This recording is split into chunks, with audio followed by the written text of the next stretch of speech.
अस्सलामुअलैकुम। आज हम डिस्कस करेंगे कोफेनाइट टोपोलॉजी। तो सबसे पहले हमारे पास इसकी डेफिनेशन है। Let X be a non empty set and tau be a topology. Let X be a non empty set कि एक्स हमारे पास एक नॉन एम्प्टी सेट है कि जो कि खाली नहीं है, उसमें कोई ना कोई एलिमेंट्स मौजूद हैं। और टा हमारे पास एक टोपोलॉजी है कंटेनिंग फाई, जिसमें फाई है, एंड ऑल दो सबसेट्स ऑफ एक्स, और एक्स के तमाम ऐसे सबसेट्स हैं हुज कम्प्लीमेंट्स इज़ फेनाइट कि जिनका अगर हम कम्प्लीमेंट लें तो फेनाइट सेट आना चाहिए। कि ऐसे सेट मौजूद हैं कि उनका अगर हम ऐसे सबसेट मौजूद हैं कि उनका अगर हम एक्स के लिहाज से कम्प्लीमेंट लें तो हमारे पास उसमें जो एलिमेंट्स, उन सेट्स में जो एलिमेंट्स बाकी रहेंगे तो वो नंबर ऑफ फेनाइट एलिमेंट्स होने चाहिए। इस कॉल्ड आ कोफेनाइट टोपोलॉजी। तो ऐसी टोपोलॉजी को हम कोफेनाइट टोपोलॉजी कहते हैं। इसका प्रूफ है हमारे पास। इसके प्रूफ में बेसिकली हमने टोपोलॉजी की डेफिनेशन को ही सेटिस्फाई करवाना है। जो उसके 3 एक्सियम्स थी ना, उन्हें ही हमने सेटिस्फाई करवाना है। Let's start. Phi belong to tau, ये हमारे पास क्या है, गिवन है। हमने डेफिनेशन में ही बात की है, फाई उसमें मौजूद होना चाहिए। और इसी तरह अगर हम एक्स का कम्प्लीमेंट लें एक्स के लिहाज से तो हमारे पास फाई आता है जो कि फेनाइट सेट है। तो हम कह सकते हैं कि एक्स हमारे पास इस टा में मौजूद है, जो हमने टा को फेनाइट टोपोलॉजी डिफ़ाइन करवानी है। तो इससे हमारे पास टोपोलॉजी की पहली डेफिनेशन की पहली कंडीशन सेटिस्फाई हो गई कि फाई और एक्स हमारे पास उस टा में मौजूद हैं as a subsets.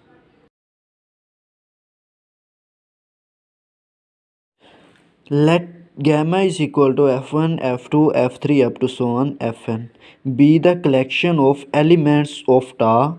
We have to prove that union of R यानी कि union of gamma belong to tau, कि इसका यूनियन भी हमारे पास टा में मौजूद होना चाहिए।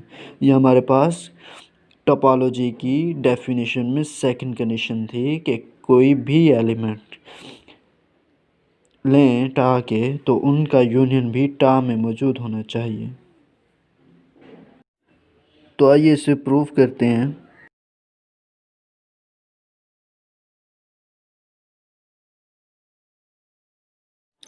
Here arise two cases. Case number 1, phi belong to gamma. तो हमने प्रूफ क्या करना है कि union of gamma belong to tau. Union of gamma हमारे पास टा के अंदर मौजूद होना चाहिए। तो इस कोफेनाइट टोपोलॉजी की डेफिनेशन ये थी कि अगर हम कम्प्लीमेंट लें तो वो हमारे पास फेनाइट है। सबसेट्स का कम्प्लीमेंट लें तो हमारे पास फेनाइट सेट आए। तो उसके लिए हमने क्या करना है, यूनियन ऑफ गैमा, इसका अगर हम कम्प्लीमेंट लें तो हम उसे लिख सकते हैं union of F belong to are.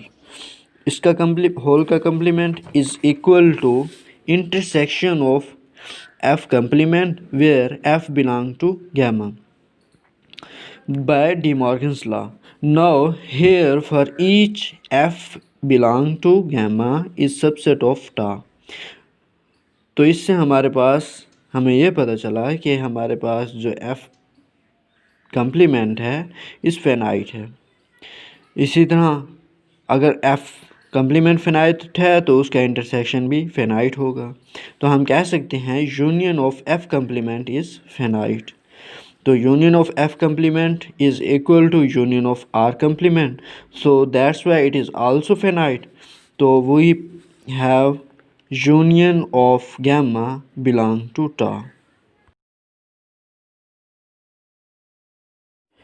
Case number 2 है हमारे पास, if phi belong to gamma, कि फाई अगर गैमा में बिलोंग करता हो, then we have gamma 1 such that gamma 1 is equal to gamma minus phi। तो आइए इसे प्रूव करते हैं। This shows that phi does not belong to gamma 1. By case 1, union of gamma 1 belong to tau, as union of gamma is equal to phi union of gamma 1. So we say that, and union of gamma 1 belong to tau. So we say that union of gamma belong to tau. Now we will discuss about the third property of topology, third condition of topology, जो कि हमारे पास है intersection के हवाले से. Let alpha is equal to f1, f2 up to so on fn be a finite collection of elements of tau. Then we have to prove that intersection of alpha is equal to intersection I from 1 to n f of I belong to tau.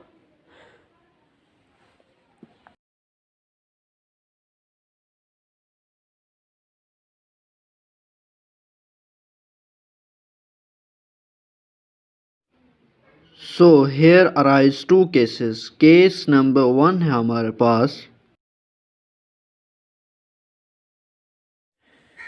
If phi does not belong to alpha, then intersection of alpha whole complement is written as is equal to intersection of f of I, where I from 1 to n whole का complement is equal to, अगर हम इस पे De Morgan's की कवानीन apply करें तो ये हमारे पास इंटरसेक्शन चेंज हो जाएगा यूनियन में. Union of I from 1 to n f of I complement.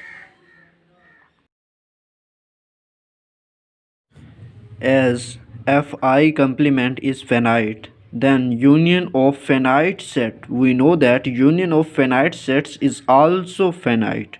So union of fi complement is also finite. This implies that intersection of alpha whole complement is finite. So we say that intersection of alpha belong to tau.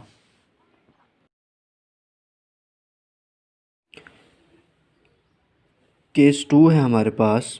If phi belong to alpha, then we can find a beta such that beta is equal to alpha minus phi. This implies that phi does not belong to beta. By case number 1, we say that intersection of beta belong to tau. Now intersection of alpha is equal to phi intersection into intersection of beta is equal to phi, and we know that phi belong to tau. So tau is a cofinite topology, hence proved.